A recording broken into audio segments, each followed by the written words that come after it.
A Liberal MP says it might be time for a leadership review for Justin Trudeau.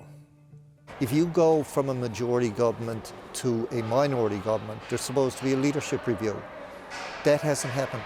So you think at least there should be a leadership review in the Liberal? Yes, let's clear the air. As a party, let's clear the air. Some of McDonald's Liberal colleagues weighed in as they returned to Ottawa ahead of Parliament's return next Monday. Mr. McDonald and I have had a good many conversations. Mr. McDonald could not be more wrong about this one, though. There's always going to be differences of opinion and issues, but the Liberal Party is the party that's grounded in values and principles for Canadians that I support. And because of that, I stand by the leader. I stand by the Prime Minister. I'm good with the Prime Minister running again. I'm good if he wants to say, but I'm also open to the prospect of having a review. Okay, so that's a heck of a way to open your winter caucus meetings. We're going to bring in the power panel to talk about the potential political fallout from these comments. Amanda Alvaro is a political commentator. Leah Ward is a vice president with Wellington Advocacy and a former director of communications for Rachel Notley. And here with me in the studio, Tim Powers is the chair of Summa Strategies, and Sherelle Evelyn is the managing editor of The Hill Times. Okay, Amanda. How's the cabinet reset working so far? Look, we are expecting a statement from Ken McDonald offering some sort of clarification or retraction of his comments. Yvonne Jones told Rafi Boudjikanian and other reporters that Ken McDonald texted her and said a statement is coming. While we're waiting for that, we have to deal with what he said, not what he's going to say. How could he put that toothpaste back into the tube after what he said to my colleague Laurence Martin? Well, this is the problem. You can't put it back in the tube. And it's always a bad day when you have to issue a clarification statement, right? I'm going to use a sports analogy. I know I promised I would never do this again. But it's like going out for the Super Bowl game and criticizing the quarterback before you get out on the field. Like this, just before you're about to play. This is a problem. It's like a cardinal rule. Please don't do this.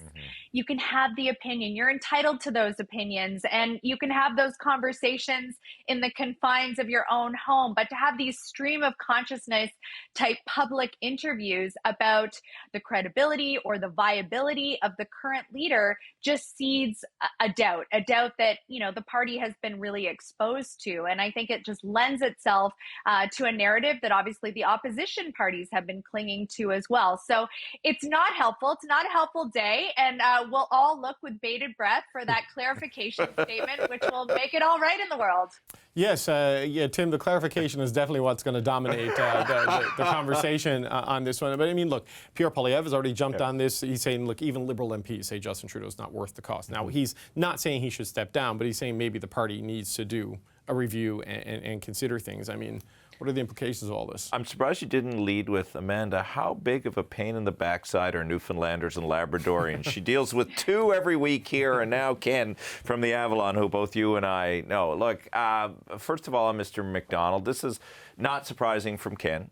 He has had a history, which has borne out well for him at home anyway, of going against the government on certain things. He was certainly one of the first MPs before the Atlantic Caucus got on board to talk about Atlantic Canadian regional relief on carbon taxation. That helps him, does not help Justin Trudeau at all. I mean, the rest of the country maybe are learning for the first time tonight of some of the regional politics at play here, but they're reading headlines or looking at Facebook or wherever. Well, I guess they're not getting the information on Facebook anymore, but other social platforms that still allow sharing, and seeing a Liberal MP is calling for a leadership review. It just plays into the narrative that the Prime Minister has been fighting against for weeks, if not months, that the party's in trouble, he's in trouble, now his own people are coming after him. And as Amanda said, when you go after the star quarterback in the game, you ought to expect it's not going to go well for you.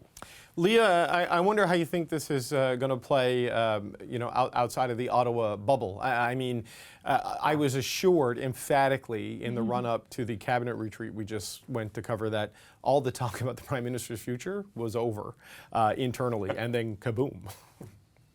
Surprise.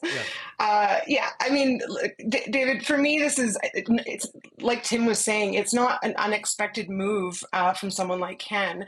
Where the failure here is in Trudeau's sort of just lack of leadership in dealing with it. He's let him get away with, undermining cornerstone policy of the government, openly speculating about crossing the floor, voting against government motions.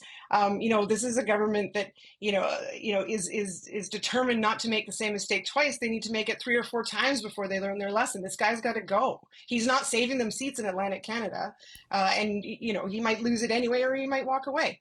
You think they should kick him out? There's some suggestion that he started apologizing to people and reaching out and maybe suggesting it was taken out of context. I mean, we all saw the tape. I don't know, but do you think they should cut ties with Ken McDonald? Is that what you're suggesting there? Yeah, they should. I think they should have the first time he stepped out of bounds. Yeah, it should have been an opportunity for decisive leadership from Justin Trudeau, which is the crux of where Pierre Poilievre is able to come in and use this against him as a weak, ineffective, and tired leader. This should have been dealt with years ago. Sherelle, I don't know if they can do that now, because it looks like you're firing a guy for questioning the leadership. If there's a clarification coming, I mean, how can they clean up this spill on aisle Ken? I mean, it wouldn't be the first time, though. Just kind of pick up on what Leo was saying. It wouldn't be the first time that Trudeau has, kicked somebody out or pushed somebody out for questioning leadership and questioning him. And though usually those people who do get booted are women. So it's usually the men who get to kind of say what they want and end up, getting to stay put. So that's kind of a trend that we've seen with this Prime Minister and with this government for a few years now. I would say that there is no mechanism for a leadership review. I know it's escaping me now who exactly said it on the clips there earlier, but they said, I believe it was Mr. McDonald himself, we're in a minority government, there should be a leadership review. According to the party constitution, you only have to have that leadership review if you no longer lose the election. If you lose the election and you don't get to be Prime Minister anymore, then you have to face a leadership review. So there isn't a mechanism there. The party which the MPs vote for, the party doesn't subscribe to the Reform Act. So there is no internal mechanism that the MPs can even give themselves as a caucus to instigate a leadership review. So they have that tool if they wanted it, which they've never used in the few years that it's been a thing. So it is possible for the Prime Minister to bring down the hammer. He has chosen not to with Ken McDonald, with other male MPs, which we haven't seen with other people who've spoken out. But of course, it's when the calls are coming from inside the House, it's never a good thing. They did do Massimo Pichetti and Scott Enders. They got kicked out of the caucus, ironically.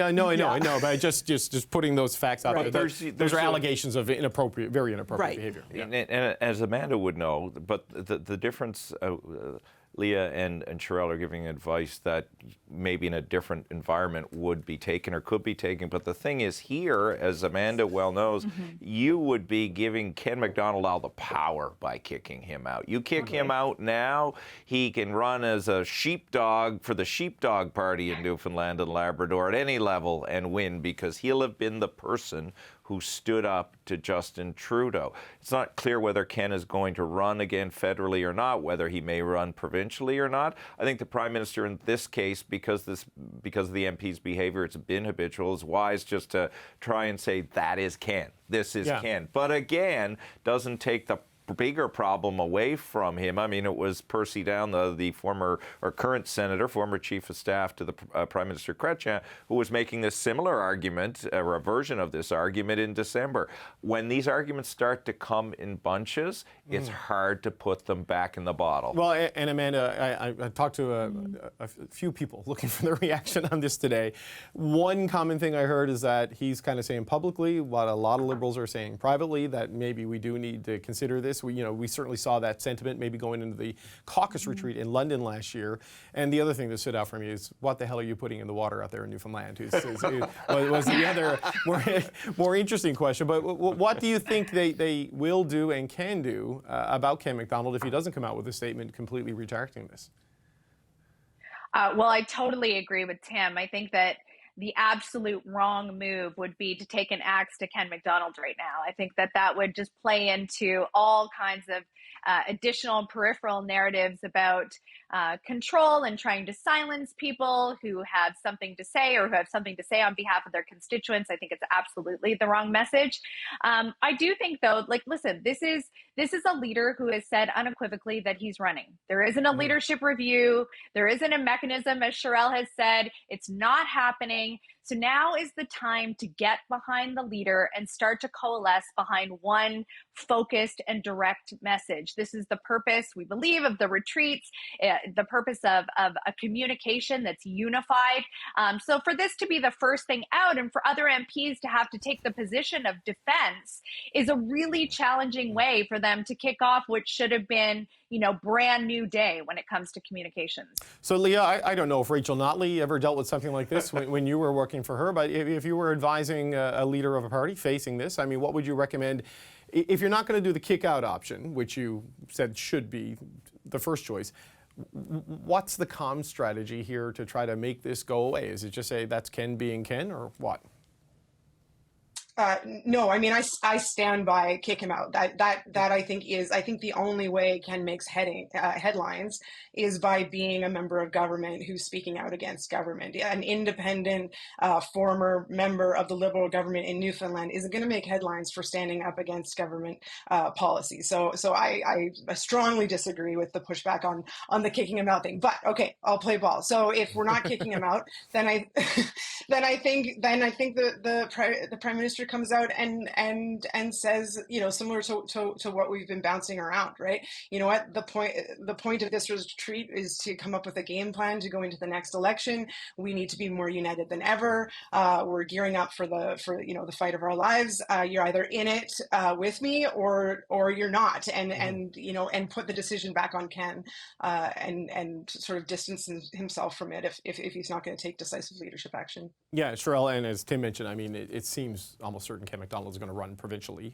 for Andrew Furey, the only Liberal premier in the country at the provincial level. And what's interesting there is, we was talking with Laurence earlier in the show, is there's a provincial by-election happening there. Fred Hutton is running for Andrew Furey to win the seat of the old interim Conservative leader, and there's no Liberal logos on the sign because of the sentiment that Ken McDonald is talking about. It all says Team Furey, right? So on this situation now, with caucus here, you can almost hear the frustrated sighs from the Liberals that the Emergency Act ruling dropped on their cabinet retreat, and now this happens with their caucus. They just have a total inability to get a clean day.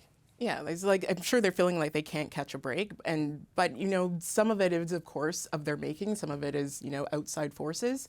I think the point there is that they need to not have any more of these things that are of their making stand in their way and create these hurdles. Because yes, they are bad at communications, they're bad at messaging, they're bad at coming together with that one focused narrative point. This isn't helping. Obviously, there's other things that the Liberals need to do aside from communications. They need, all the underpinnings that go with that. But when it comes to, setting the stage for what is supposed to be, the next few months of a parliamentary sitting, it's not a good look.